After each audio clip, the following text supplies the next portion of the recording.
नमस्कार आप सभी को। उम्मीद करता हूँ आप सब बहुत अच्छे से होंगे और तैयारी भी विधिवत आपकी सही चल रही होगी। और आज अपने जो हमारी प्रीलिम्स की कक्षाएं थी पिछले 2 दिनों से आपकी कंटिन्यू नहीं थी, जिसके जिसके पीछे जो रीज़न था ये था होली के बाद से थोड़ा सा तबीयत जो है ख़राब हो गई थी और जुकाम की वजह से कक्षाएं मैं आपकी नहीं ले पा रहा था। लेकिन आज चीज़ें ठीक हैं, तो आज के लिए जो कक्षा मैं रिकॉर्ड कर रहा हूँ, मैंने बोला था आपको थोड़ी विलम्ब से मिलेंगी, तो थोड़ी विलम्ब से ही सही लेकिन रेगुलर कक्षाएं रहें, रेगुलर कक्षाएं आपको मिलें, यही हमारा उद्देश्य है। आप जानते होंगे, आप में से जो पहली बार देख रहे हैं, आपको बताता चलूँ कि ये जो हमारा सेशन है इसमें हम 3 चीज़ों को लेकर के साथ चलते हैं। प्रीलिम्स को लेकर के 3 चीज़ें हम साथ लेकर चलते हैं। पहला, जीके का एक टॉपिक देखते हैं, जीएस यहाँ पे हम कवर करते हैं और करंट अफेयर्स देखते हैं। इन तीनों को हम लेकर के चल रहे हैं और जहाँ पे आपने लास्ट क्लास का नोट्स बनाया होगा उसी के आगे कंटिन्यू करना है। जीके से आज हम अपनी शुरुआत कर रहे हैं और जीके के अंतर्गत पिछले क्लास में आपने देखा था कि हम विश्व के महादेशों का अध्ययन कर रहे थे और एक एक देश को हम देख रहे थे, विशेष रूप से देश की राजधानी, संबंधित देश की राजधानी और वहाँ की जो मुद्राएं हैं उनको देख रहे थे। साथ ही साथ उस देश की अवस्थिति क्या है उसके बारे में हम देख रहे थे। तो इस क्रम में हमने यूरोप पर पिछली चर्चा जो है समाप्त किया था, हमने ऑस्ट्रेलिया देखा, ओशिनिया देखा। तो आज जो हम देखने वाले हैं वो नॉर्थ अमेरिका की चर्चा करने जा रहे हैं। हम नॉर्थ अमेरिका देखेंगे, नॉर्थ अमेरिका के बाद साउथ अमेरिका देखेंगे और फिर इसके साथ साथ जो कुछ रीजनल संस्थाएं हैं जैसे सार्क हो गया, बिम्स्टेक हो गया, इन सब के बारे में भी हम देखेंगे। तो सबसे पहले आज जो हमारा शुरुआत हो रही है वो हो रही है उत्तर अमेरिका से। उत्तर अमेरिका से हम अपनी शुरुआत कर रहे हैं। उत्तर अमेरिका की जब हम बात करते हैं प्रमुख रूप से, तो 3 देश आपको देखने को मिलते हैं। उत्तर अमेरिका में 3 देश आपको प्रमुखता से देखने को मिलते हैं। पहला देश आपका आता है संयुक्त राज्य अमेरिका, पहला देश आपका हो गया अमेरिका। दूसरा जो देश आपको देखने को मिलता है वो आपका हो गया कनाडा और तीसरा जो देश देखने को मिलता है वो है मैक्सिको। ये 3 देश प्रमुखता से आपको देखने को मिलते हैं, अमेरिका, कनाडा और मैक्सिको। अब यहाँ पे यदि मैं बात करूँ उत्तर अमेरिका की, आप देख रहे हैं ये पूरा का पूरा जो रीजन है ये है आपका उत्तर अमेरिका और इसमें सिर्फ और सिर्फ 3 देश हैं। पहला देश आपका ये हो गया कनाडा, दूसरा देश ये हो गया आपका यूएसए और तीसरा देश ये आपका हो गया मैक्सिको। अब क्योंकि हम देश की राजधानी और देश की मुद्रा देख रहे हैं, तो यूएसए की जब हम राजधानी की बात करते हैं सबसे पहले, तो इसकी राजधानी है, आप जानते हैं, वाशिंगटन डीसी, जहाँ पे नासा का हेडक्वार्टर भी है, वाशिंगटन डीसी। और यहाँ पे जो मुद्रा चलती है आप जानते हैं, हम बोलते हैं यूएस डॉलर, यूएसडी सिंबल से इसको डिनोट करते हैं। कनाडा की बात करते हैं तो कनाडा की राजधानी है ओटावा, ओटावा यहाँ की राजधानी है। और यदि हम इनकी मुद्रा की बात करें तो यहाँ पे भी जो मुद्रा है वो चलता है डॉलर, लेकिन यहाँ पे कैनेडियन डॉलर चलता है। फिर हम मैक्सिको की बात करते हैं तो मैक्सिको की राजधानी जो है वह है मैक्सिको सिटी। क्या है? मैक्सिको सिटी यहाँ की राजधानी है। और यहाँ की जो मुद्रा है उस मुद्रा की बात करें, इसको बोलते हैं पेसो, मैक्सिकोन पेसो यहाँ की मुद्रा है। तो इस प्रकार से उत्तर अमेरिका की जो 3 प्रमुख देश थे इनको आपने देखा और इसके साथ उत्तर अमेरिका की चर्चा समाप्त हुई। उत्तर अमेरिका के बाद हम बढ़ते हैं दक्षिण अमेरिका में।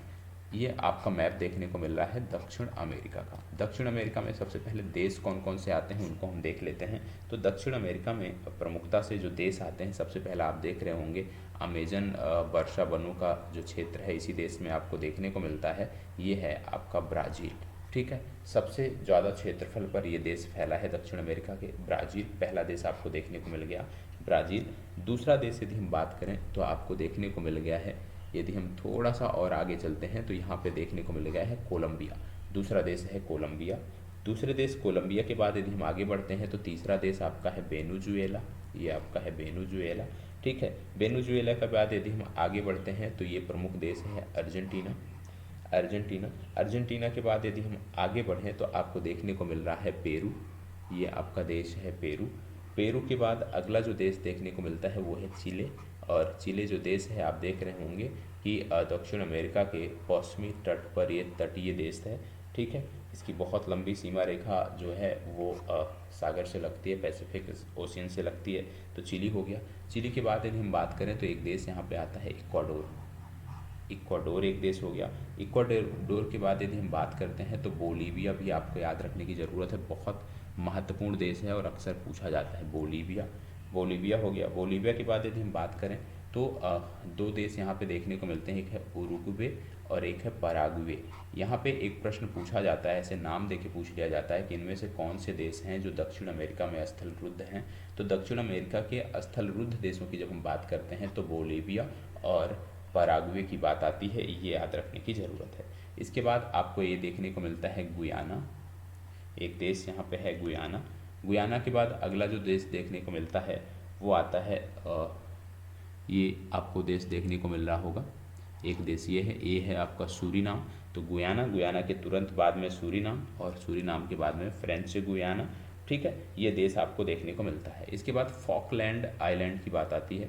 फॉकलैंड आइलैंड जो है वो भी इसी का पार्ट है, इसको भी इसी में हम आप कह सकते हैं रखते हैं, तो उसको भी याद रखने की ज़रूरत है। तो दक्षिण अमेरिका के अंतर्गत आप कह सकते हैं फॉकलैंड आइलैंड को भी हम कंसीडर करते हैं। तो ये सारे देश आपको देखने को मिल गए। अब एक एक करके इनकी राजधानियाँ और इनकी मुद्राओं को देखते हैं। सबसे पहले हम देखते हैं ब्राज़ील के बारे में। देखो, जिनको याद है बहुत अच्छी बात है, नहीं याद है तो भैया आज के संदर्भ में देशों के बारे में जानकारी होनी चाहिए, देशों की अवस्थिति के बारे में आपको पता होना चाहिए, क्योंकि बीटी में भी इस तरह के प्रश्न भूगोल से बन रहे हैं और मेंस एग्जाम में भी ये जानना बहुत ज़रूरी है कि कौन सा देश कहाँ है, किस रीजन में है। तो उस संदर्भ में एक छोटी सी शुरुआत है। तो ब्राज़ील की यदि हम बात करते हैं तो ब्राज़ील में सबसे पहले जो आपको देखने को मिलता है, इनकी राजधानी है ब्रासिलिया। ब्रासिलिया यहाँ की राजधानी है, ठीक है। और यदि हम ब्राज़ील की मुद्रा की बात करें तो ब्राज़ील की मुद्रा है रियाल, और रियाल यहाँ की मुद्रा है। दूसरा देश जब हम बात करते हैं तो हम देख लेते हैं कोलंबिया। कोलंबिया की जब हम बात करते हैं तो कोलंबिया की जो मुद्रा है उसको राजधानी है, उसको बोलते हैं बोगोटा, ये यहाँ की राजधानी है। और यहाँ की जो मुद्रा है उसको बोलते हैं पेसो, पेसो यहाँ की मुद्रा है। तीसरा जो देश यहाँ पे देखने को मिल रहा है वो आता है वेनेजुएला। और वेनेजुएला की यदि हम बात करें तो वेनेजुएला की जो राजधानी है उसको बोलते हैं काराकस, और यहाँ की जो मुद्रा है उसको बोलते हैं बोलीवर। ये यहाँ की मुद्रा है। वेनेजुएला के बाद अगला जो देश देखने को मिलता है वो है अर्जेंटीना। अर्जेंटीना की यदि हम बात करें तो इनकी राजधानी है ब्यूनस आयर्स, ये यहाँ की राजधानी है। और इसकी यदि हम मुद्रा की बात करें तो इसको बोलते हैं अर्जेंटीन पेसो। अगला जो देश आपको देखने को मिलता है वो है पेरू, ठीक है। पेरू की जब बात करते हैं हम तो पेरू की राजधानी जो है ये है लीमा, और पेरू की जो मुद्रा है वो है पेरुवियन सोल यहाँ की मुद्रा है। अगला जो देश देखने को मिलता है वो आता है चिली की यदि हम बात करें तो चिली की राजधानी है सैंटियागो यहाँ की राजधानी है। और चिली की जो मुद्रा है उसको बोलते हैं चिलियन पेसो यहाँ की मुद्रा है। ये तो हो गए 6 देश। इसके बाद आगे बढ़ते हैं। आगे जो देश इसमें आपको देखने को मिलते हैं वह है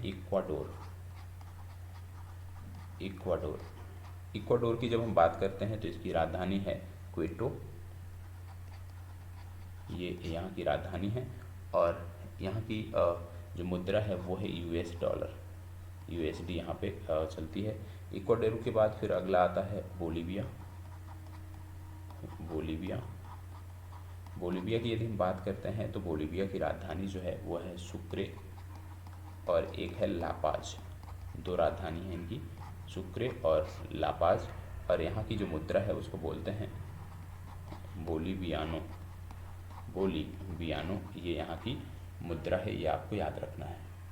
इसके बाद आगे बढ़ते हैं, बोलीविया के बाद और आगे बढ़ते हैं तो आता है पराग्वे देश की जब बात करते हैं, इसकी जो राजधानी है इसको बोलते हैं अशीटोन, ठीक है। और यहाँ की जो मुद्रा है उसको बोलते हैं गुआरानी। पराग्वे के बाद आगे बढ़ते हैं तो अगला आपका देखने को मिलता है उरुग्वे। उरुग्वे की जब हम बात करते हैं तो मोंटेवीडियो यहाँ की राजधानी है, मोंटेवीडियो ये यहाँ की राजधानी है, और इनकी मुद्रा जो है वो है उरुग्वेन पेसो। उरुग्वे के बाद फिर अगला आता है आपका गुयाना। गुयाना की जब बात करते हैं तो गुयाना की राजधानी है जॉर्ज टाउन, और यहाँ की जो मुद्रा है उसको बोलते हैं गुयाना डॉलर, ये यहाँ की मुद्रा है। गुयाना के बाद अगला आता है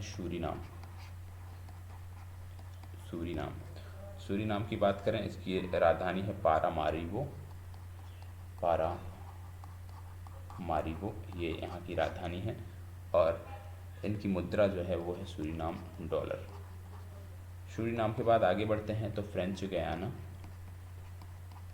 ठीक है, फ्रेंच गयाना, यहाँ की राजधानी की बात करें तो केएन यहाँ की राजधानी है, और यहाँ की जो मुद्रा है वो है यूरो, ठीक है। फ्रेंच गयाना के बाद अगला आता है फॉकलैंड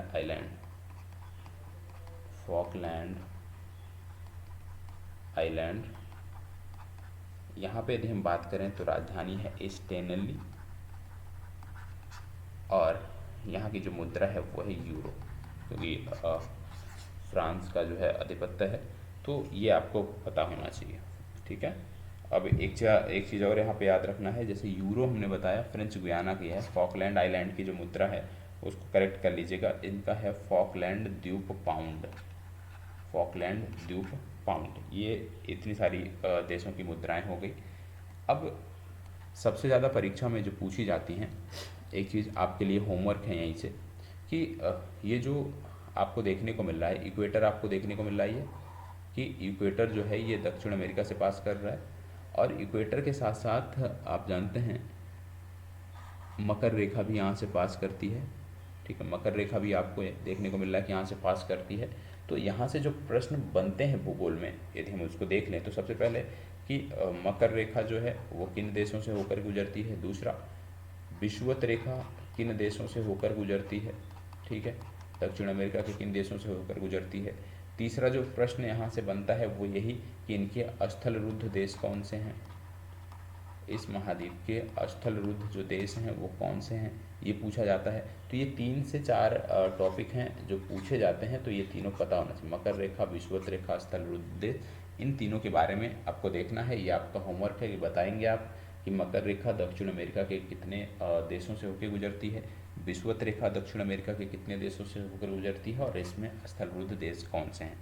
अब एक इंटरेस्टिंग फैक्ट है, जब हम विश्व के महादेशों का अध्ययन करते हैं, और विशेष रूप से जब हम उत्तर अमेरिका दक्षिण अमेरिका देखते हैं, तो यहाँ पे सेंट्रल अमेरिकन कंट्रीज़ भी आती हैं, मध्य अमेरिकी देश भी आते हैं, और ये जो मध्य अमेरिकी देश हैं ये आपकी परीक्षा के लिए बहुत महत्वपूर्ण होते हैं। मध्य अमेरिकी देश ये आपकी परीक्षा के लिए बहुत महत्वपूर्ण होते हैं। सबसे पहले यहाँ पे आपको देखने को मिल रहा है एक देश है बेलीज, पहला देश जो देखने को मिल रहा है वो है बेलीज। बेलीज की राजधानी की बात करें तो इनकी राजधानी है बेलमोपेन, ये यहाँ की राजधानी है, और बेलीज डॉलर ये यहाँ की मुद्रा है। दूसरा देश देखने को मिल रहा है आपका ग्वाटेमाला, अब देख रहे हैं ग्वाटेमाला दूसरा देश देखने को मिल रहा है। इसकी जो राजधानी है ये है ग्वाटेमाला सिटी, और यहाँ की जो मुद्रा है यदि मैं बात करूँ ग्वाटेमाला सिटी की या ग्वाटेमाला की, इसको बोलते हैं क्रेजिटल,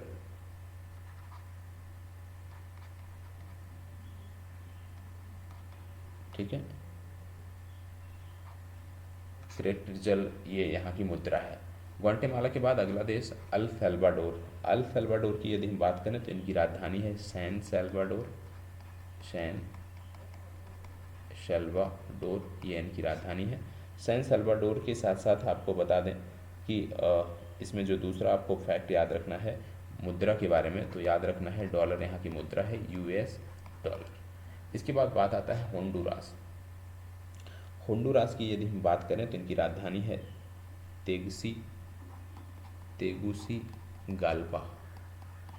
तेगुसीगाल्पा, ये यहाँ की राजधानी है, ये आपको पता होना चाहिए, और इनकी जो मुद्रा है वो है लेम्पिरा यहाँ की मुद्रा है। फिर बात आती है निकारागुआ निकारागुआ की जब हम बात करते हैं तो इनकी राजधानी है मानागुआ। मानागुआ यहाँ की राजधानी है। और यहाँ की जो मुद्रा है उसकी मैं बात करूँ तो उसको बोलते हैं कोर्डोबा। ठीक है। इसके बाद अगला जो देश आता है वो आता है कोस्टा रिका। कोस्टा रिका की बात करें तो इसकी राजधानी है सैन जोस। सैन जोस ये यहाँ की राजधानी है। दूसरा याद रखना है कि यहाँ की मुद्रा, तो याद रखना है कोलोन यहाँ की मुद्रा है। कोलोन यहाँ की मुद्रा है। इसके बाद अगला आपका आता है पनामा। पनामा की यदि मैं बात करूँ, पनामा बहुत महत्वपूर्ण है। इनकी राजधानी है पनामा सिटी। पनामा सिटी इनकी राजधानी है। और यहाँ पे एक चीज़ और याद रखिएगा कि इनकी जो मुद्रा है वो यूएस डॉलर भी यहाँ पे चलती है, साथ ही साथ बाल्बोआ यहाँ की मुद्रा है। ठीक है। तो इतने मध्य अमेरिकी देशों के बारे में आपको पता होना चाहिए। अब मध्य अमेरिकी देशों से संबंधित जो प्रश्न बनते हैं वो पूछ लिया जाता है कि उत्तर से दक्षिण बढ़ने पर किस प्रकार से देशों के नाम आएंगे। तो सबसे पहले कौन सा आएगा? बेलीज। उत्तर में सबसे बेलीज। बेलीज के बाद ग्वाटेमाला। बेलीज, ग्वाटेमाला। ग्वाटेमाला के बाद Honduras. Belize, Guatemala, Honduras. El Salvador. El Salvador, फिर निकारागुआ, कोस्टा रिका और लास्ट में कौन सा आएगा? पनामा। तो ये भी क्रम आपको याद रखने की ज़रूरत है। Belize, Guatemala, Honduras, El Salvador, Nicaragua, Costa Rica और पनामा, ये उत्तर से दक्षिण इन देशों के क्रम हैं। ये अक्सर परीक्षाओं में पूछे जा रहे हैं, तो ये याद रखना है। दूसरा चीज़ जो यहाँ से पूछा जाता है, और क्या पूछा जा रहा है यहाँ से, बहुत महत्वपूर्ण है।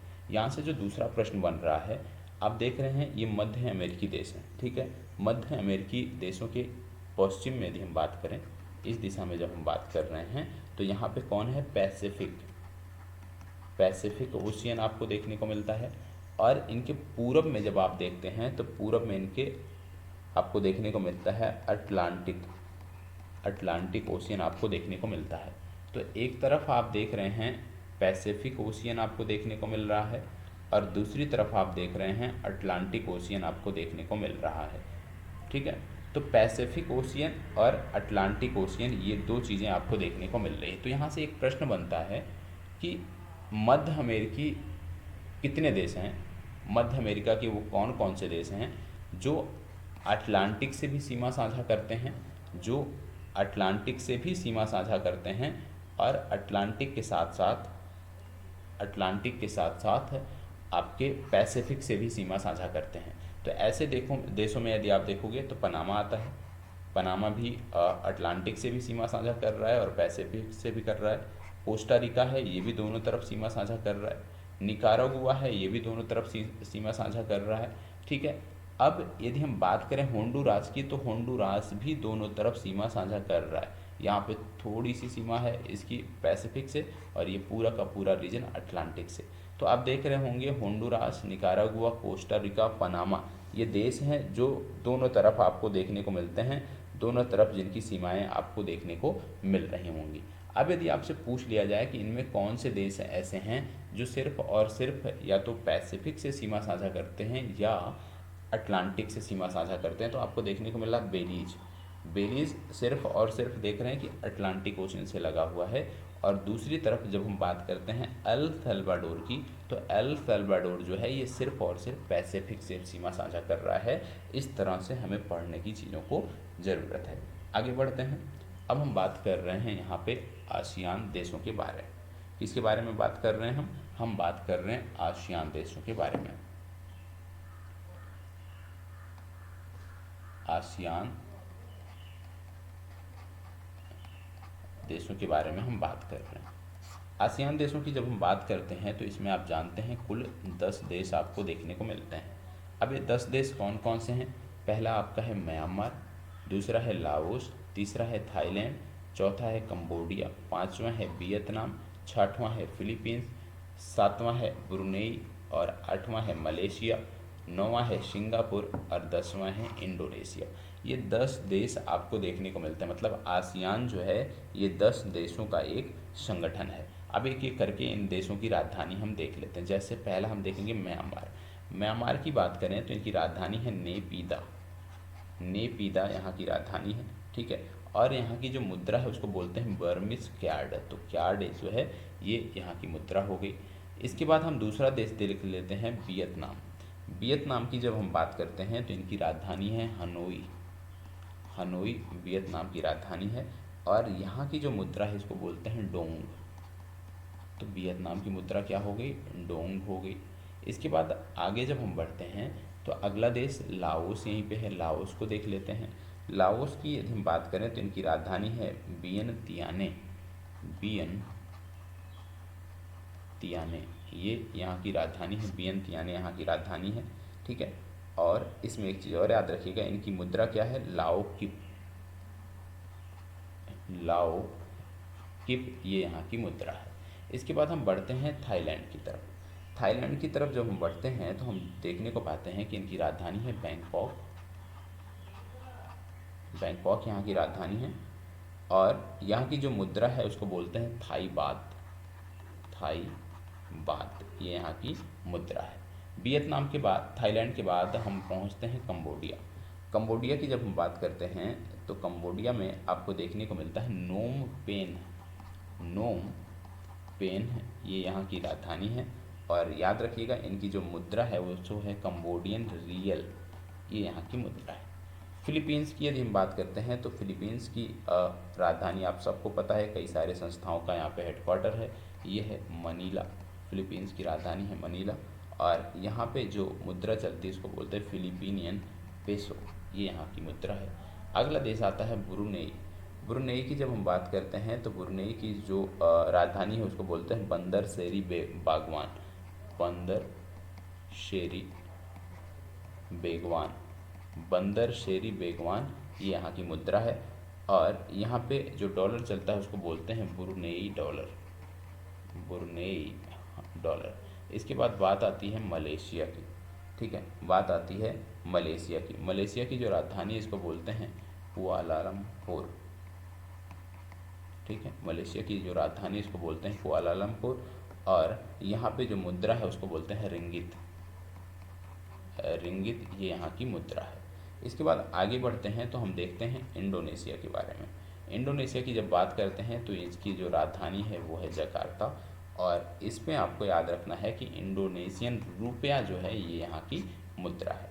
अब बचा है आपका सिंगापुर, ठीक है, सिंगापुर बचा है क्योंकि मलेशिया हमने देख ही लिया। सिंगापुर की जब हम बात करते हैं तो सिंगापुर के संदर्भ में कुछ चीज़ें आपको याद रखनी है। क्या याद रखनी है सिंगापुर कि भैया इनकी जो राजधानी है उसका नाम है सिंगापुर शहर।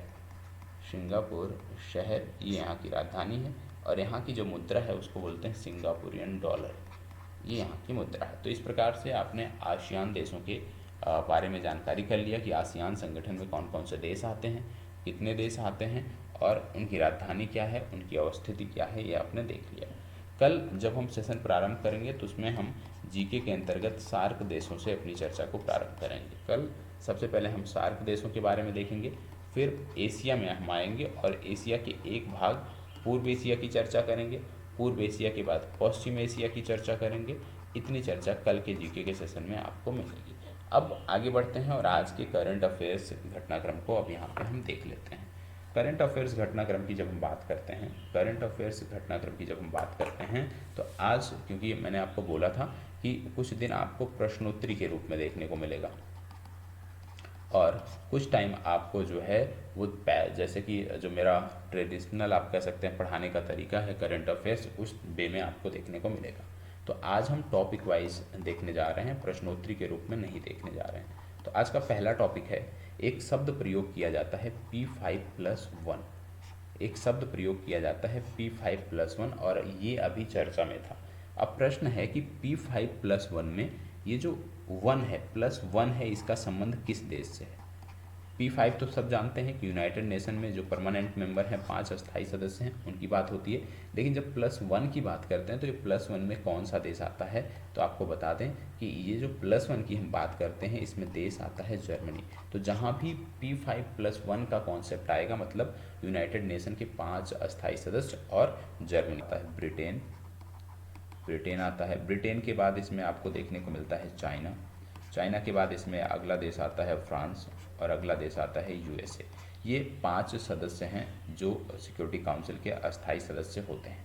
ठीक है, अब जो अस्थायी सदस्य होते हैं इनकी यदि हम बात करें तो इनका कार्यकाल 2 साल का होता है और अस्थायी सदस्यों की संख्या 10 होती है। मतलब 10 सदस्य अस्थायी होते हैं जिनका कार्यकाल 2 वर्षों का होता है। 2 वर्षों के कार्यकाल के उपरांत ये अपने पद को त्याग देते हैं। पद त्यागने के उपरांत नए मेंबर इनकी जगह लेते हैं। तो कहने का मतलब है कि यूनाइटेड नेशन सिक्योरिटी काउंसिल में टोटल जो सदस्य संख्या है वो है 15। 5 परमानेंट मेंबर हो गए और 10 जो है नॉन परमानेंट मेंबर हो गए और जिनका चुनाव हर 2 साल पे होता है। ठीक है, अब जैसे कि हमने बोला कि जर्मनी P5+1 इस समय चर्चा में है, तो आपको बताता चलूँ कि एक संगठन है जिसको बोलते हैं G4 ग्रुप बोलते हैं। और इस G4 ग्रुप में पहला तो भारत आता है आपका, भारत के बाद दूसरा आपका आता है ब्राज़ील, तीसरा आपका इसमें देखने को मिलता है जर्मनी और चौथा देश इसमें देखने को मिलता है जापान। G4 सदस्य ग्रुप में ये 4 देश आपको देखने को मिलते हैं। अब ये जो G4 में ये 4 देश आपको देखने को मिल रहे हैं, इसमें एक चीज़ आपको याद रखने की ज़रूरत है कि इन G4 जो सदस्य देश हैं इन्होंने एक प्रस्ताव रखा है यूनाइटेड नेशन में। प्रस्ताव क्या रखा है? इनका कहना है कि आने वाले 2025 में यूनाइटेड नेशन के 80 वर्ष पूरे हो रहे हैं, क्योंकि यूनाइटेड नेशन की जो स्थापना थी आप सब जानते हैं 1945 में हुई थी। तो 2025 में इसके 80 वर्ष पूरे हो रहे हैं। तो इस आधार पे कुछ रिफॉर्म होना चाहिए, क्योंकि आज जो परिदृश्य है वो अलग है। आज कुछ देश हैं जिनकी स्थिति बहुत बेहतर है, उनको भी यहाँ पे जगह मिलनी चाहिए। तो यहाँ पे इन्होंने जो रिफॉर्म का अपना एक प्रस्ताव दिया है, इसमें इन्होंने बताया कि जो परमानेंट मेंबर हैं कम से कम इसमें 6 अन्य परमानेंट मेंबर बढ़ाए जाएं और ये जो नॉन परमानेंट मेंबर की संख्या 10 है, इसमें भी 15 से 16 सदस्य बढ़ाए जाएं। नॉन परमानेंट मेंबर में भी 15 से 16 बढ़ाए जाएं और जो परमानेंट मेंबर हैं, अस्थायी सदस्य जो हैं, उसमें भी 6 सदस्य बढ़ाए जाएं। ये प्रस्ताव रखा है। किसने प्रस्ताव रखा? भारत की जो अस्थायी प्रतिनिधि हैं, भारत की जो अस्थायी प्रतिनिधि हैं यूनाइटेड नेशन में, जिनका नाम है रुचिरा कंबोज। क्या नाम है? रुचिरा कंबोज। ये यूनाइटेड नेशन में हमारी अस्थायी प्रतिनिधि हैं, इन्हीं के द्वारा ये प्रस्ताव रखा गया। अब जैसे अभी हमने देखा कि जब हम G4 की बात कर रहे हैं, G4 नेशंस की बात कर रहे हैं, तो G4 नेशंस में एक देश आता है आपका ब्राज़ील। हमने बात किया अभी ब्राज़ील, और ब्राज़ील बहुत महत्वपूर्ण है क्योंकि ब्राज़ील में अमेजन वर्षा वन पाए जाते हैं। अमेजन वर्षा वन पाए जाते हैं, ठीक है, जहाँ से सबसे शुद्ध वायु हमें देखने को मिलती है। तो ये जो अमेजन वर्षा वन है ये भी अभी चर्चा में थे। क्यों चर्चा में थे? क्योंकि यहाँ पे विश्व का सबसे बड़ा सांप पाया गया, जिसका नाम जो है यूनेक्टस एकाईमा। याद रखिएगा, यूनेक्टस एकाईमा नामक एक सांप पाया गया है और बताया गया है कि ये विश्व का सबसे बड़ा सांप है। ब्राज़ील की जब हम बात कर रहे हैं तो कुछ चीज़ें और ब्राज़ील के संदर्भ में देख लेते हैं जो आज के संदर्भ में महत्वपूर्ण है करंट अफेयर्स के दृष्टि से। जैसे एक शहर इनका है जिसको बोलते हैं बेलम द पारा जो शहर है, ये चर्चा में क्यों रहा है? क्योंकि यहाँ पे बोला गया है कि COP30 का जो आयोजन होगा 2025 में यहाँ किया जाएगा। अब यदि आपसे पूछ लिया जाए कि भैया COP30 तो यहाँ हो रहा है, तो COP29 का आयोजन कहाँ किया जा रहा है, तो आप बताएंगे एक शहर है जिसको बोलते हैं बाकू। और बाकू जो शहर है ये अजरबैजान का शहर है, मतलब अजरबैजान के शहर बाकू में इसका आयोजन किया जाएगा। एक चीज़ और याद रखिएगा, जब हम ब्राज़ील की बात कर रहे हैं तो बात आती है रियो डी जेनेरियो की। रियो डी जेनेरियो ब्राज़ील का एक प्रमुख शहर है। और आपको बताता चलूँ कि अगली जो G20 का आयोजन होना है 2024 में, जो G20 का आयोजन किया जाएगा वो रियो डी जेनेरियो शहर में किया जाएगा, जो कि ब्राज़ील का एक शहर है। इसके साथ साथ ब्राज़ील अभी हाल ही में न्यूज इसलिए था क्योंकि भारत सरकार ने बुल सीमेन जो है ये ब्राज़ील से जो है ख़रीदा है। कितना? 40,000 डोज हमने बुल सीमेन जो है वो ब्राज़ील से मंगाया है।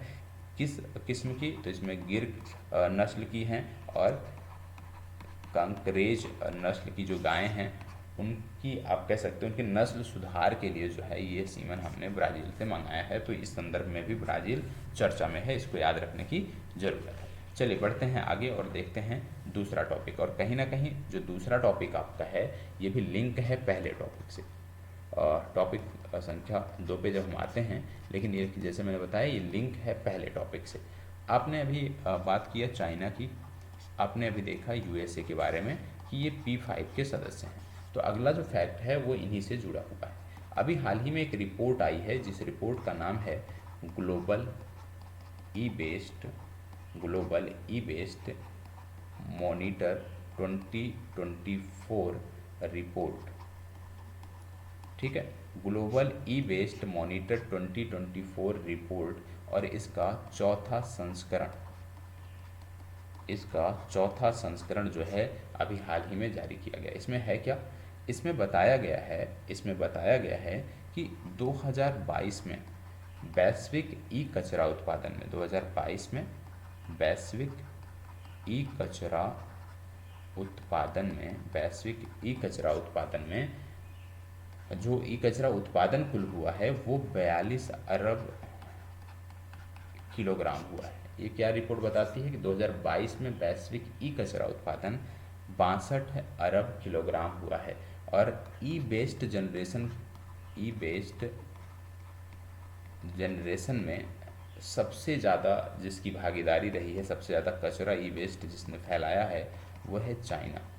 दूसरे स्थान पे इसमें जो देश आता है वो है यूएसए, और तीसरे स्थान पे आप स्वयं हैं, मतलब भारत तीसरे स्थान पे आता है। यदि यहीं पे प्रश्न ये आ जाए कि ई वेस्ट की बात हो और ई वेस्ट पर कैपिटा की बात हो, कि प्रति व्यक्ति के हिसाब से यदि हम देखें तो ई वेस्ट सबसे ज़्यादा कौन फैला रहा है, तो इसमें भी सबसे ज़्यादा आपको देखने को मिलता है यूरोप। ठीक है, यूरोप पर कैपिटा ई वेस्ट जो सबसे ज़्यादा देखने को मिल रहा है वो यूरोप में देखने को मिल रहा है। लेकिन एक सत्य यह भी है कि यूरोप जो है अपने ई वेस्ट का लगभग 42.8% जो है उसको रिसाइकिल भी कर रहा है, और ये सबसे ज़्यादा रिसाइकिल ये कर रहा है। तो ये भी याद रखना है, क्योंकि देखो मेंस में कई बार इस तरह के प्रश्न आते हैं जहाँ पे इस तरह के यदि डेटा को आप इनपुट कर देते हो वहाँ पे, तो वहाँ पे आपको अन्य छात्रों पे बढ़त मिल जाती है। तो इस संदर्भ में ये आपके लिए बहुत महत्वपूर्ण रिपोर्ट है। इसमें जो फैक्ट बताए गए हैं वो आपको याद रखने की ज़रूरत है। अभी हमने यूएसए की चर्चा की, तो यूएसए की एक यूनिवर्सिटी है जिसको बोलते हैं मैसाचुएट्स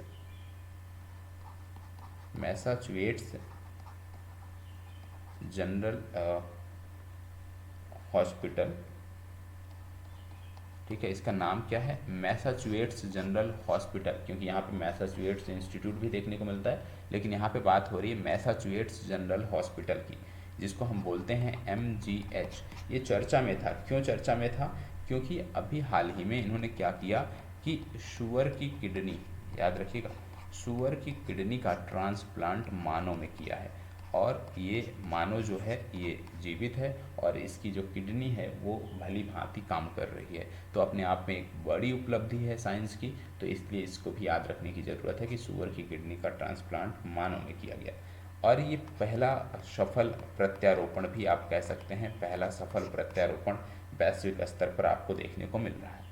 एक चीज़ याद रखिएगा, जब भी हम कभी जो हमारे अंग हैं उनको हम किसी दूसरे में शरीर में ट्रांसप्लांट करते हैं, तो आपको देखने को मिलता है एक तकनीक यहाँ पे काम करती है जिसको बोलते हैं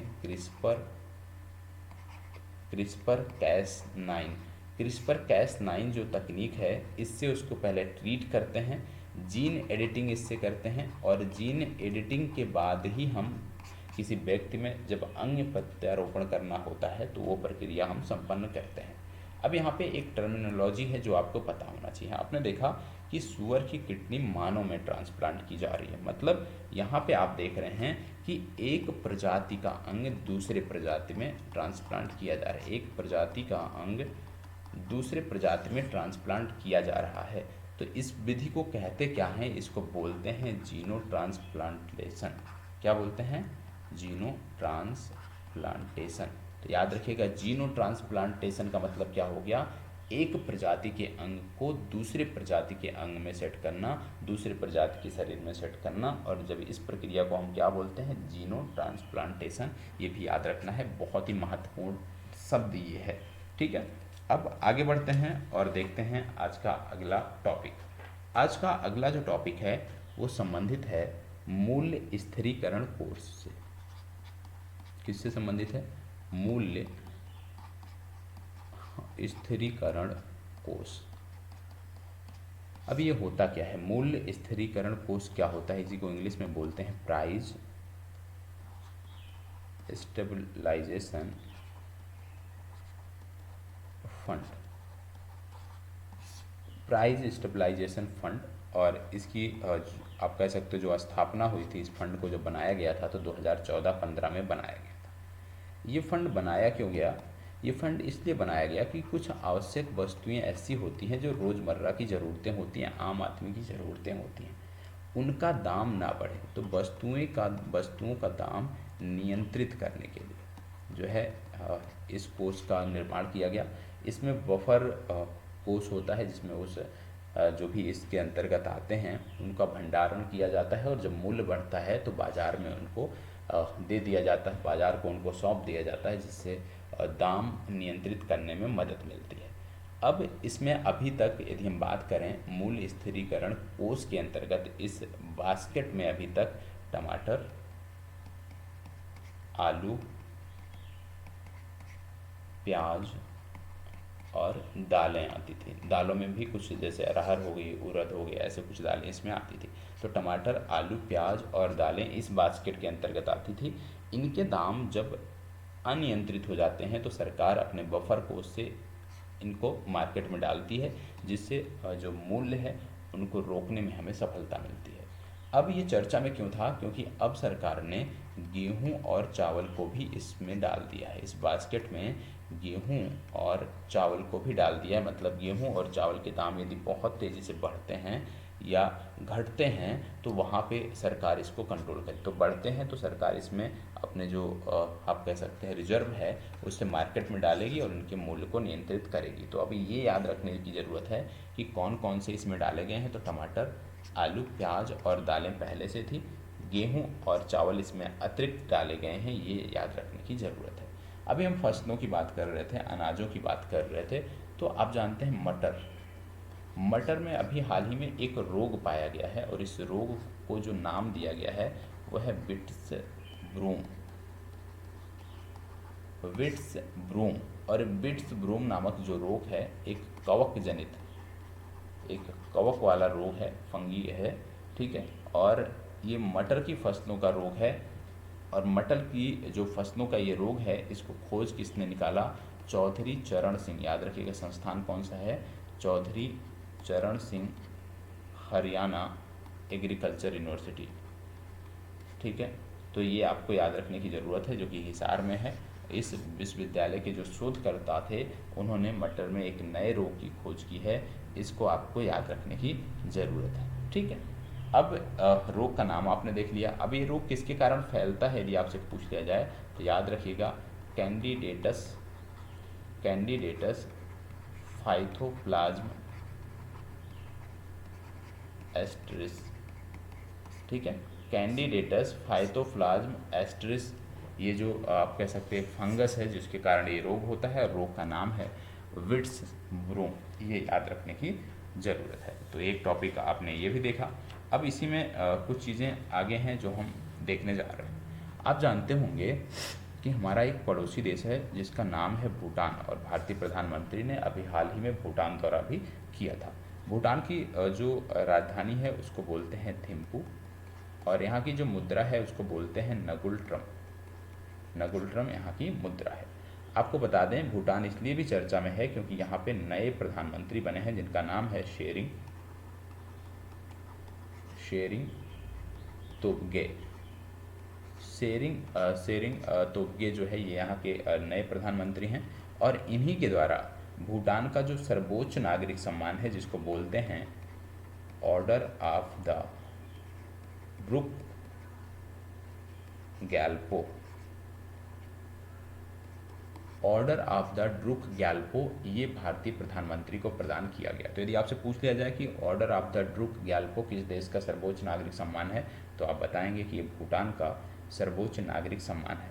भूटान में राजा भी होते हैं, तो यहाँ के राजा कौन है? अभी इनका नाम है जिग्मे खेसर नामग्याल वांगचुक, ये यहाँ के राजा हैं, इनके बारे में पता होना चाहिए। यहाँ पे एक एयरपोर्ट है जिसको बोलते हैं पारो एयरपोर्ट, और जब भी प्रधानमंत्री की विजिट होती है या किसी भी अन्य देश के राजनयिक आते हैं तो इसी पारो एयरपोर्ट पर ही उनकी लैंडिंग होती है, ये याद रखना है। भूटान से हम जल विद्युत भी खरीदते हैं, ठीक है। और भूटान में हमने दो परियोजनाएं बनाई हैं, जिनमें से एक है मांग देछू जो पुरानी है, जिस पर निर्माण चल रहा है, और दूसरी जो परियोजना इस दौरे के बाद चर्चा में आई उसका नाम है पुनात सांगछू। और पुनात सांगछू और मांग देछू, ये दो परियोजनाएं हम भूटान के साथ लगा रहे हैं। तो याद रखना ये दो परियोजनाओं का संबंध भूटान से है। एक चीज़ और है, आपको पता है कि नहीं पता है, यदि आपने बजट देखा होगा तो आपको पता होगा कि हमारे प्रत्येक बजट में कुछ फंड जो है हम अपने पड़ोसी देशों को भी देते हैं। तो जो हमारा अंतरिम बजट था उसमें यदि आपने ध्यान दिया हो तो 2068 करोड़ रुपए, और ये सर्वाधिक था, ये हमने भूटान के लिए अलॉट किया था। इसके साथ साथ भूटान में 13वीं पंचवर्षीय योजना प्रारंभ होने वाली है, ठीक है। और 13वीं पंचवर्षीय योजना जो है इनकी 2024 से 2029 तक चलेगी, जिसको लेकर के भारत सरकार ने 10,000 करोड़ रुपए भूटान को दिए हैं। पिछली बार हमने 5,000 करोड़ रुपए जो है वो 12वीं पंचवर्षीय योजना के दौरान दिया था, लेकिन 13वीं पंचवर्षीय योजना में इस सहायता राशि को हमने डबल कर दिया है। इसके साथ साथ आपको ये भी याद रखना है कि हम एक स्मार्ट सिटी भी बना रहे हैं भूटान में, जिसका नाम है गेलेफू। और गेलेफू नामक स्मार्ट सिटी हम भूटान में बना रहे हैं। और आपको यह भी याद रखना है कि गेलेफू से लेकर कोकराझार यह स्थान पड़ता है असम में, जहाँ तक हम रेल लाइन भी बिछा रहे हैं। तो गेलेफू से कोकराझार तक रेल लाइन भी जल्द ही प्रारंभ हो जाएगी, ठीक है। चलिए बढ़ते हैं आगे और देखते हैं अगला टॉपिक। अगला जो आपका टॉपिक आता है ये टॉपिक संख्या आप कह लीजिए 3 है। और टॉपिक संख्या 3 में एक दिवस है जिसको बोलते हैं पखला दिवस। और ये जो पखला दिवस है ये संबंधित है किस राज्य से? ये संबंधित है ओडिशा राज्य से। तो इसका संबंध किस राज्य से है? ओडिशा राज्य से है। जो उड़िया नामक आप कह सकते हैं लोग हैं वो इसको मनाते हैं, और जगन्नाथ मंदिर से संबंधित ये दिवस है, इसको याद रखने की ज़रूरत है। तो पखला दिवस किससे संबंधित हो गया? पखला दिवस का संबंध हो गया उड़ीसा से। तो इतनी जानकारी यदि आपके पास है तो आप अच्छा करेंगे। अब एक चीज़ और, जाते जाते 1-2 टॉपिक और देख लेते हैं। अगला जो टॉपिक आता है वो टॉपिक संख्या 4 है, और ये आता है ऑपरेशन संकल्प से जुड़ा हुआ। एक ऑपरेशन है, पूछा जा सकता है ऑपरेशन संकल्प, क्योंकि इसके अभी 100 दिन पूरे हुए हैं। तो ऑपरेशन संकल्प सबसे पहले है किसका? तो ये नेवी का ऑपरेशन है, इंडियन नेवी का ऑपरेशन है, जिसके 100 दिन अभी हाल ही में पूरे हुए हैं। क्या करता है ये ऑपरेशन संकल्प? ये विशेष रूप से जो समुद्री डाकू हैं उनसे हमारी जो शिप हैं जो व्यापार के लिए जाती हैं एक देश से दूसरे देश में, उनकी रक्षा करती। साथ ही साथ जो हाउती विद्रोही हैं वो भी लगातार अटैक कर रहे थे, तो उनसे भी हमारे शिप को बचाती। कहाँ? जैसे आपने देखा होगा गल्फ ऑफ अदन, ठीक है, अदन की खाड़ी हो गया, हिंद महासागर रीजन में ये देखने को मिलता है। तो यहाँ पे जैसे सोमालिया के क्षेत्र में आपको, हॉर्न ऑफ अफ्रीका के क्षेत्र में आपको देखने को मिलता है सोमालियाई जो डाकू होते हैं वो लगातार शिप पर अटैक करते हैं। तो इस प्रकार से शिप को बचाने के लिए जो है हम अपनी नेवी को जो है डिप्लॉय किए हैं, जिससे हम अपने हितों को सुरक्षित रख सकें, हमारे जो व्यापारी जहाज़ हैं उनको हम सुरक्षित रख सकें। और इसमें हमने 5,000 नेवी के जवानों की तैनाती विभिन्न पोतों पर की थी, और उसी के अब 100 दिन पूरे हुए हैं। और इसके साथ ही यह भी देखने को मिला है कि इस घटनाक्रम में, इस प्रकार की घटनाओं में भी कमी देखने को मिली है। तो ये भी याद रखने की ज़रूरत है। और आज के अंतिम प्रश्न पे हम आते हैं, और ये आपके लिए अभ्यास के लिए प्रश्न है। अभ्यास के लिए प्रश्न ये है कि एबल पुरस्कार अभी हाल ही में दिया गया, ठीक है, एबल पुरस्कार अभी हाल ही में दिया गया। आपको बताना है कि वर्ष 2024 का एबल पुरस्कार किसे दिया गया। आप जानते हैं एबल पुरस्कार को हम बोलते हैं गणित का नोबेल। क्या बोलते हैं इसको? गणित का नोबेल। तो ये गणित के नोबेल के लिए कैसे चुना गया, गणित के नोबेल का पुरस्कार किसे मिला है, ये आप हमें कमेंट बॉक्स में बताएंगे, ठीक है। ये आपका होमवर्क है। तो जो भी होमवर्क दिया गया है उसको भली भांति कंप्लीट करके शेयर करना है। ठीक है, चलिए अब आगे बढ़ते हैं और देख लेते हैं कि हम जीएस में क्या पढ़ रहे थे। जीएस के अंतर्गत हमारा दो टॉपिक चल रहा था, एक हमारा चल रहा था बायो का सेक्शन और दूसरी तरफ हमारा चल रहा था केमिस्ट्री का सेक्शन। ठीक है, तो अभी आज और कल इस सप्ताह मतलब हम बायो की बात करेंगे। और बायो में जो पिछले दिन हमने कंप्लीट किया था, आप कह सकते हैं पिछले दिन जो हमने कंप्लीट किया था, जहाँ से हमें चर्चा शुरू करनी थी, वो था संतुलित आहार। संतुलित आहार से हमें अपनी चर्चा प्रारंभ करनी थी।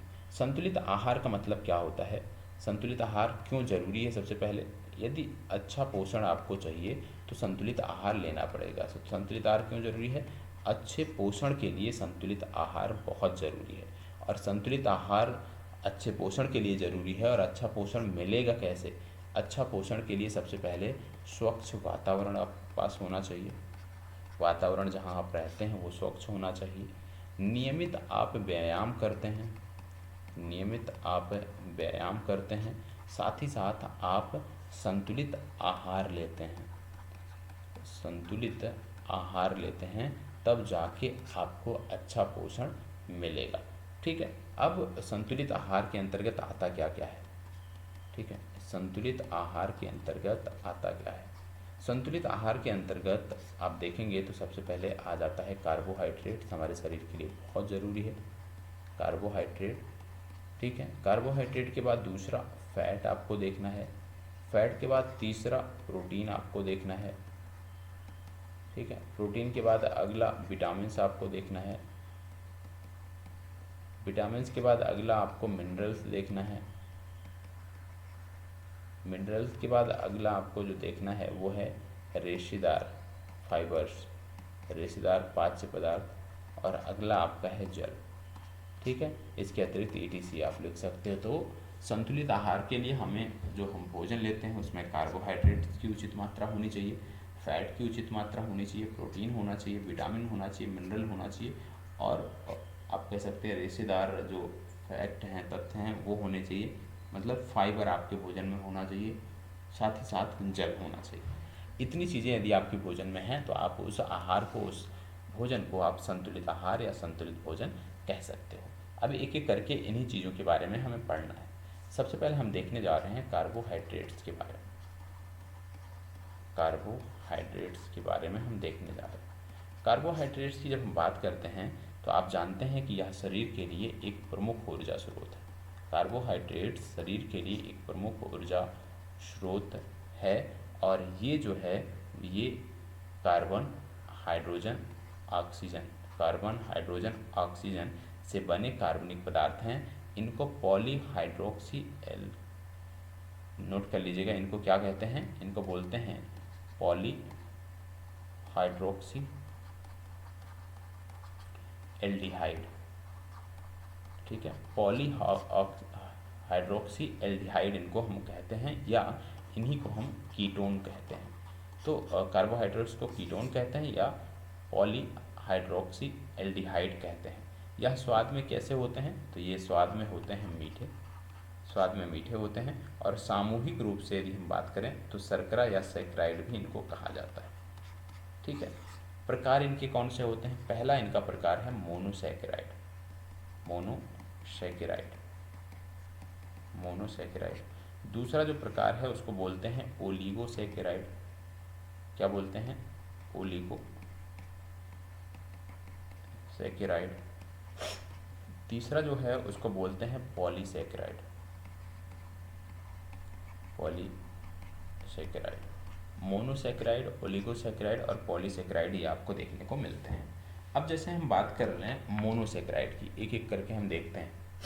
सबसे पहले हम बात कर रहे हैं मोनोसैकेराइड। मोनोसैकेराइड की जब हम बात करते हैं तो इसके एग्जाम्पल में आते हैं ग्लूकोज, ग्लूकोज के साथ फ्रक्टोज, इसी के एग्जाम्पल में आते हैं। और तीसरा आता है गैलेक्टोज, गैलेक्टोज भी इसी के एग्जाम्पल में आता है। ग्लूकोज को आप क्या कहते हो, ब्लड शुगर कहते हो, ब्लड शुगर इसको कहा जाता है। फ्रक्टोज को क्या कहा जाता है, फ्रक्टोज को हम बोलते हैं फलों का शर्करा। ठीक है, गैलेक्टोज को यदि हम बात करें तो इसको हम बोलते हैं दुग्ध शर्करा। ठीक। वहीं दूसरी तरफ जब हम बात करते हैं ओलिगोसैकेराइड, ओलिगोसैकेराइड, ओलिगोसैकेराइड की जब हम बात करते हैं तो यहाँ पे इसके एग्जाम्पल में सबसे पहले आ जाता है सुक्रोज, या इसी को बोलते हैं गन्ने का शर्करा। ठीक है। दूसरा आपको देखने को मिलता है माल्टोज, जिसको आप बोलते हो अनाजों का शर्करा। ठीक है। तीसरा आपको देखने को मिलता है लैक्टोज, या इसी को बोलते हो दुग्ध शर्करा। तो ये चीज़ें आपको देखने को मिलती हैं। इसके साथ साथ जब हम बात करते हैं पॉलीसैकेराइड, पॉलीसैकेराइड, पॉलीसैकेराइड की जब हम बात करते हैं तो इसके एग्जाम्पल में आ जाता है सेलुलोज, सेलुलोज। दूसरा आ जाता है स्टार्च, और तीसरा आ जाता है ग्लाइकोजन। सेलुलोज की जब हम बात करते हैं तो आप जानते हैं सेलुलोज विशेष रूप से ये संबंधित किससे होता है, प्लांट से संबंधित होता है। ठीक है। और मंड आप जानते हैं, स्टार्च को हम मंड बोलते हैं। और यदि हम ग्लाइकोजन की बात करें तो ग्लाइकोजन लीवर में संचित होता है। कहाँ पे? लीवर में संचित होता है, ये आपको पता होना चाहिए। ठीक है। ये लीवर में संचित होता है। तो आपने देखा विशेष रूप से कार्बोहाइड्रेट्स के बारे में 3 प्रकार, मोनोसैकेराइड, ओलिगोसैकेराइड और पॉलीसैकेराइड। मोनोसैकेराइड के अंतर्गत 3 चीज़ें आपने देखा, ग्लूकोज, फ्रक्टोज, गैलेक्टोज। ओलिगोसैकेराइड के अंतर्गत आपने देखा एग्जाम्पल के तौर पर सुक्रोज, माल्टोज, लैक्टोज। अब प्रश्न बनता कैसे है? प्रश्न इस प्रकार से बनता है, निम्नलिखित में से किसे फलों का शर्करा कहते हैं? तो आपको पता होना चाहिए फ्रक्टोज को फलों का शर्करा कहते हैं। ऐसे पूछा जाएगा निम्नलिखित में से किसे अनाजों का शर्करा कहते हैं? तो आपको पता होना चाहिए कि माल्टोज को अनाजों का शर्करा कहते हैं। तो इस संदर्भ में इसको आपको याद रखने की ज़रूरत है, इस संदर्भ में आपको इसको तैयार करने की आवश्यकता है। इसके बाद दूसरा हमने देखा था कि संतुलित आहार में कार्बोहाइड्रेट्स के साथ साथ और क्या होना चाहिए? हमारा कार्बोहाइड्रेट के साथ हमारे में फैट होना चाहिए या वसा होनी चाहिए। ठीक है। अब वसा की बात करें तो आप देखते हो कार्बन, हाइड्रोजन, ऑक्सीजन, ये तीनों से मिलके आप कह सकते हैं बना होता है। और ये हमें क्या करता है? ये हमें ऊर्जा प्रदान करता है।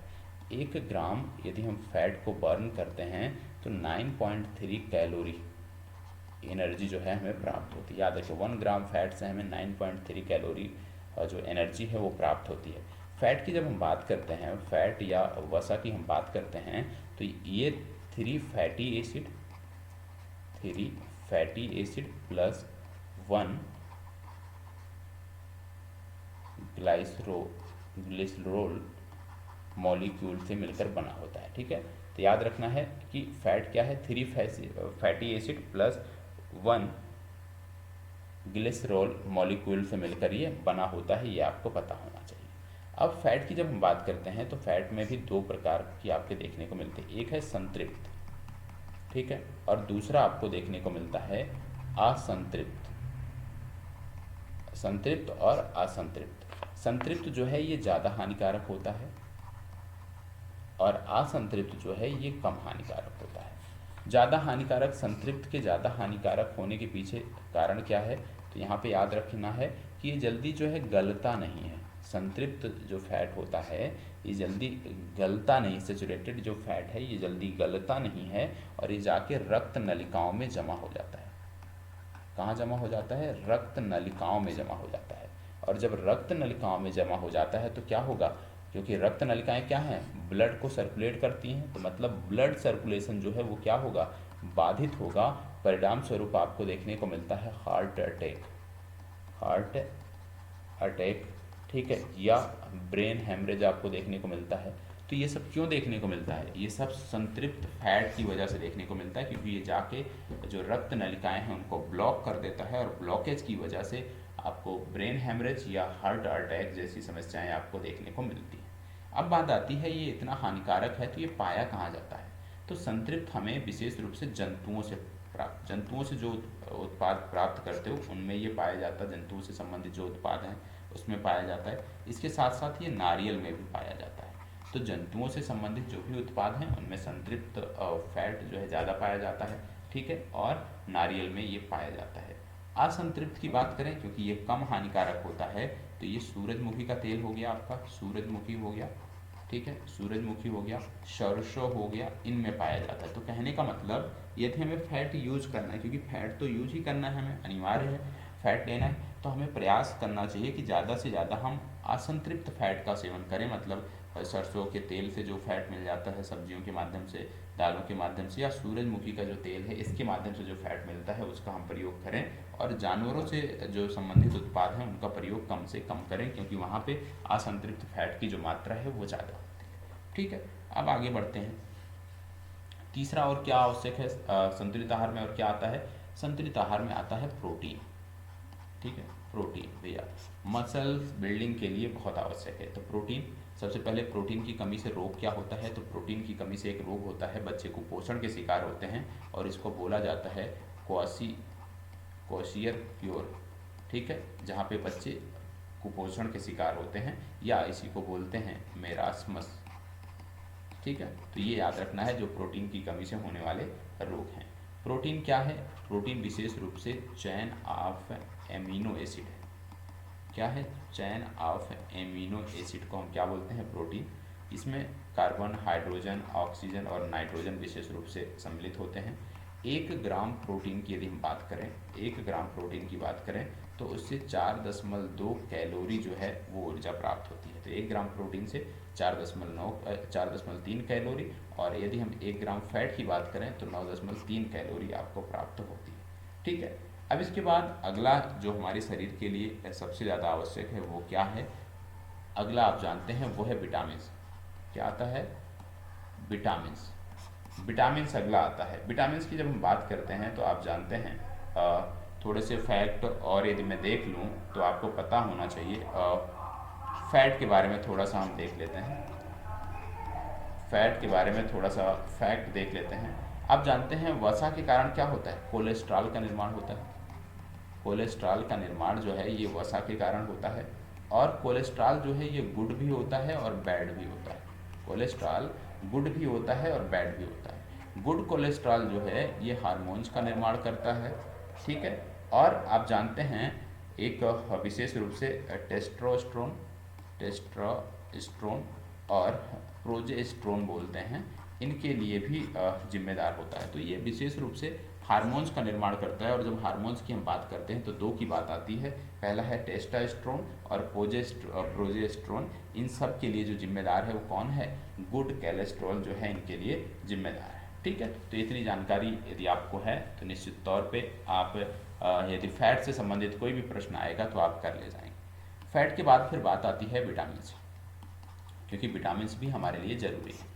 विटामिन की जब बात आती है तो आप जानते हैं कि विटामिन का निर्माण जो है विशेष रूप से ये बाह्य पदार्थों से ही हमें प्राप्त होते हैं। विटामिन हमें बाह्य पदार्थों से ही मिलते हैं, ये आपको याद रखना है। ठीक है, विटामिन बाह्य पदार्थों से मिलते हैं, और ये हमें क्या करते हैं? ये संक्रमण से बचाते हैं। विटामिन क्या करते हैं? हमें संक्रमण से बचाते हैं। और विटामिन भी 2 प्रकार के होते हैं। विटामिन हमें संक्रमण से बचाते हैं, और ये 2 प्रकार के होते हैं। कौन कौन? पहला जल में घुलनशील,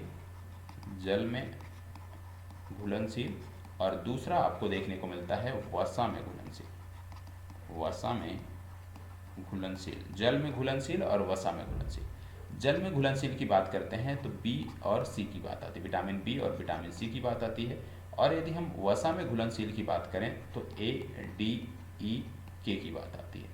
तो विटामिन बी और विटामिन सी जल में घुलनशील, और वसा में घुलनशील vitamin A, vitamin D, vitamin E और विटामिन के, ये जो हैं ये वसा में घुलनशील विटामिन है, ये आपको याद रखना है। विटामिन से जुड़े हुए कुछ फैक्ट यदि हम देखें तो आपको पता होना चाहिए कि सबसे पहले विटामिन के बारे में यदि किसी ने बताया तो उनका नाम है लूनिन ने सबसे पहले विटामिन के बारे में बताया। यदि आपसे पूछ लिया जाए विटामिन सिद्धांत किसने दिया, विटामिन सिद्धांत किसने दिया, तो आप बताएंगे हॉपकिंस के बारे में। हॉपकिंस ने विटामिन सिद्धांत दिया था। यदि आपसे पूछ लिया जाए कि विटामिन की खोज किसने की, विटामिन की खोज किसने की, तो कैथीमिर फक का नाम आता है जिन्होंने विटामिन की खोज की थी। तो विटामिन के बारे में सबसे